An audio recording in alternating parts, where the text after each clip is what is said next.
मुंबईतील धारावीमध्ये काँग्रेस कार्यकर्ते आक्रमक झालेले आहेत। या कार्यकर्त्यांना आता पोलिसांनी ताब्यात घेतलेलं आहे। निमित्त आहे भाजपच्या या सभेचं। ही सभा तमिळसेल्वन यांनी या ठिकाणी बोलवलेली आहे आणि कोविडमध्ये पंतप्रधानांनी सगळ्या धारावीकरांना वाचवलं असा आशय त्यांच्या भाषणामध्ये आहे। तर दुसरीकडे आपण पाहतोय की त्यांच्या सभेला गर्दी झालेली आहे आणि त्याच सभेला विरोध करण्यासाठी या ठिकाणी अमित साटम जे आहेत ते काही वेळात पोहोचणार आहे आणि त्यांना विरोध करण्यासाठी आशिष शेलार यांना विरोध करण्यासाठी काँग्रेसचे काही कार्यकर्ते ज्योती गायकवाड यांच्या कार्यालयाबाहेर एकत्र आले होते। त्या ठिकाणी त्यांनी घोषणाबाजी केली। अमित साटम यांचा निषेध त्यांनी नोंदवला आणि त्यांना आता पोलिसांनी ताब्यात घेतलेला आहे। सुरक्षेच्या कारणास्तव आपण ही सगळी दृश्य पाहतोय की आता पोलिसांचा जो बंदोबस्त आहे तो ज्योती गायकवाड यांच्या कार्यालयाबाहेर वाढवण्यात आलेला आहे। काही वेळात या ठिकाणी काँग्रेसचे कार्यकर्ते येण्याची सुद्धा शक्यता नाकारता येत नाहीये आणि जसे जसे मोठे मोठे पुढारी या व्यासपीठावर भाषण करतील त्यावेळेची नेमकी परिस्थिती काय असणार आहे हे सुद्धा पाहणं तितकंच महत्त्वाचं ठरणार आहे। एकीकडे मुंबई महानगरपालिकेच्या निवडणुका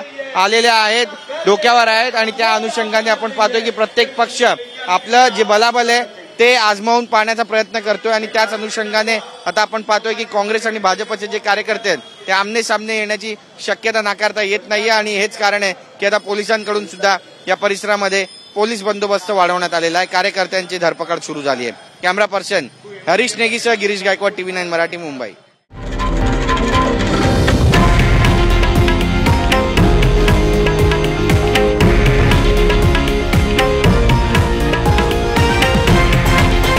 हे आहे देशातील नंबर 1 न्यूज नेटवर्क आणि आपण पाहत आहात TV9 मराठी, एकमेव।